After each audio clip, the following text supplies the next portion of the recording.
Now we're going to look at NP Completeness, which is another idea that gives us even stronger evidence that the problems that we can reduce that to are difficult.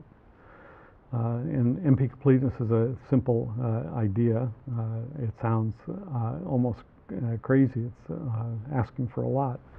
An NP problem is NP complete if every single problem in NP polynomial time reduces to that problem.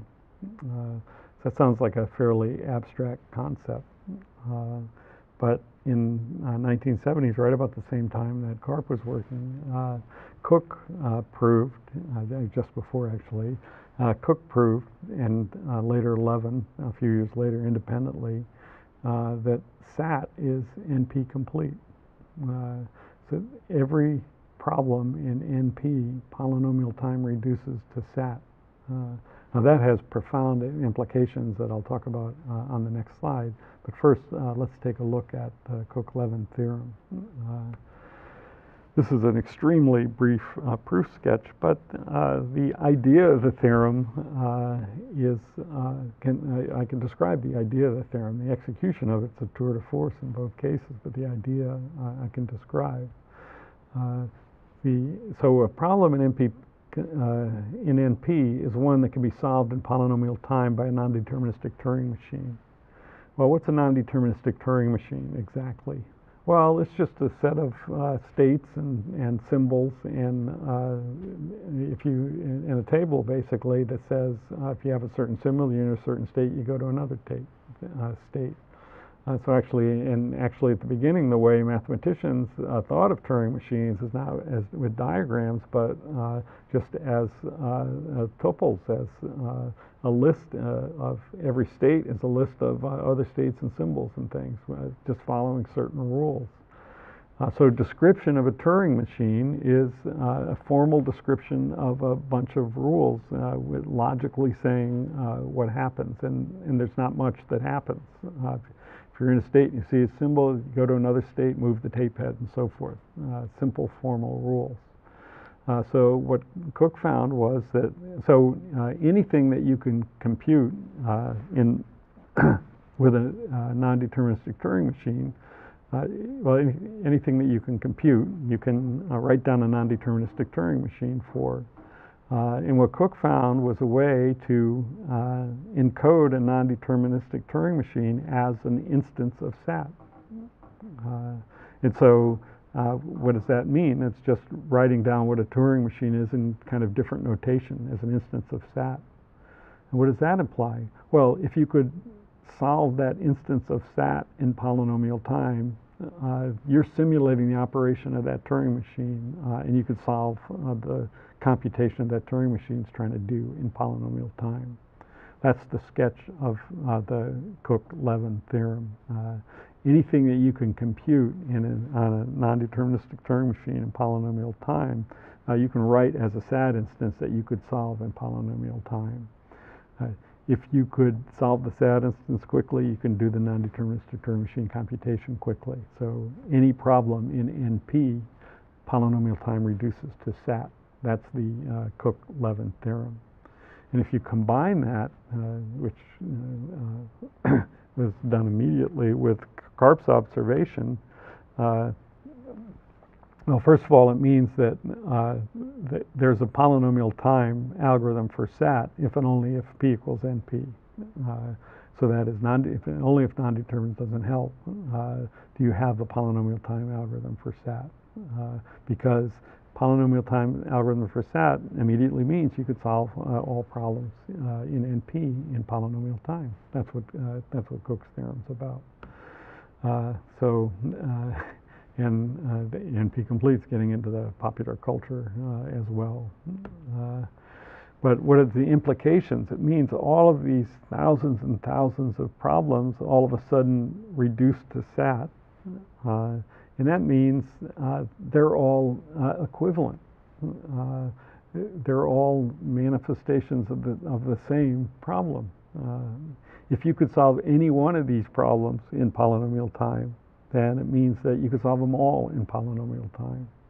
That's a very profound result, particularly because thousands and thousands and thousands of important scientific problems, all the problems that we aspire to compute with feasible algorithms, they're all in the same class.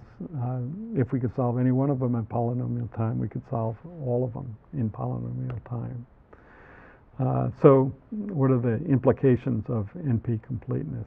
So it's the idea that SAT captures the difficulty of the whole class NP.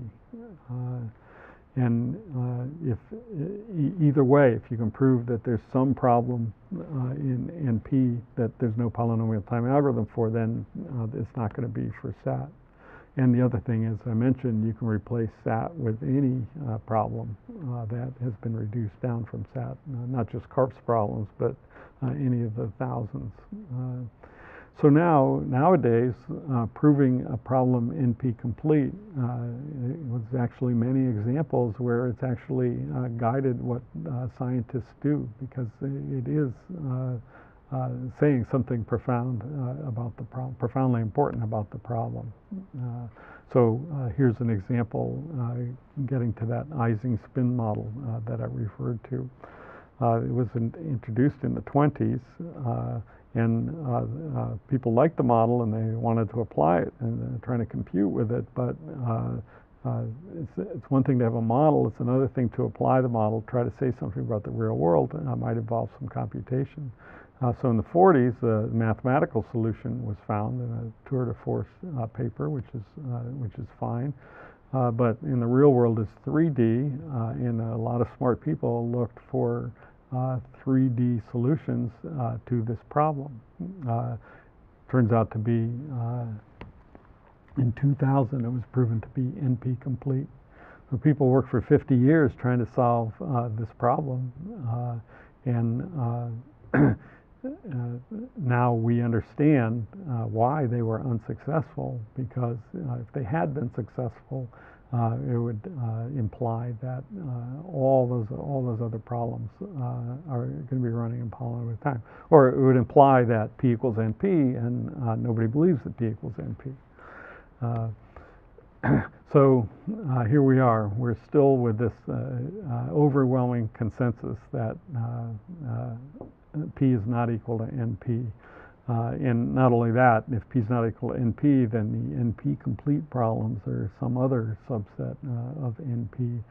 And there's, as I mentioned, the zoo of complexity classes at the end of the reduction lecture. A lot of them are, starting from this diagram, you can come up with many other ideas to try to get at it, and there's not a lot of problems that people even have any kind of conjecture for falling outside, even though it seems like obvious there ought to be lots of problems in NP that are not, and it's quite a frustrating situation for people working in the field. So the right-hand diagram is simple, the left-hand diagram gets more and more complicated as people work on it. But really the fundamental reason that we believe that P equals not equals NP gets back to that creativity. And I'd like to read a quote from i8Vlz9xixIQ, who's at the Institute for Advanced Science here in Princeton.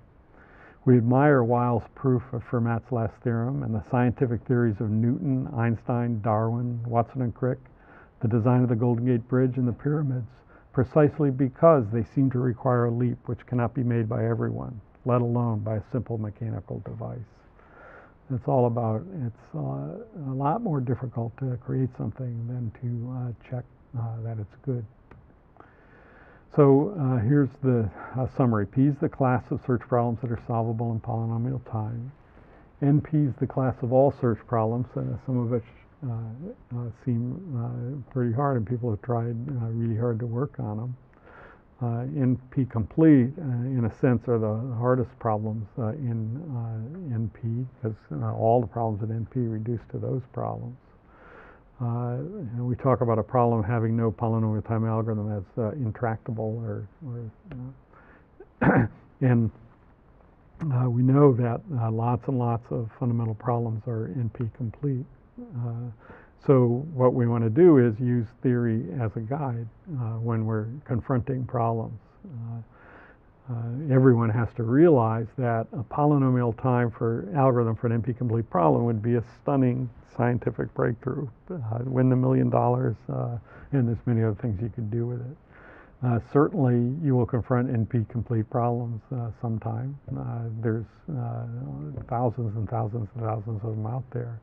And probably a good idea, safe bet, is to assume that P is not equal to NP, because almost everyone believes that, and therefore that those NP-complete problems are intractable. You're not going to be able to guarantee polynomial running time for an algorithm, so you better know about those situations and proceed accordingly. And we'll look at a couple of things to do. Around in the 1980s, I came to Princeton to start the computer science department, and we built this building. And they asked, a lot of the buildings nobody asked. A lot of the buildings at Princeton have gargoyles, and I wanted to have something in our building that could stand the test of time. And this is what we wound up with in a pattern on the brick up on the top of the building. Now I could just leave that there, and maybe this solution will get edited out so that you can work on figuring out what that means. But anyway, here's the solution. The indented bricks are ones, and the ones that aren't indented are zeros in this little pattern, and they're just ASCII encoding. So the top row is ASCII for P. And then the second one is ASCII for equals, and then N, and then another P, and then question mark. So it seemed to me like that pattern would stand the test of time, and that was over 25 years ago. Now, if everyone asks, what do you do if somebody proves that in fact P equals NP? Well, in that case, we can put an exclamation point on there. If somebody proves that P is not equal to NP, then we're going to have to remove a lot of bricks. So that's an introduction to the theory of intractability.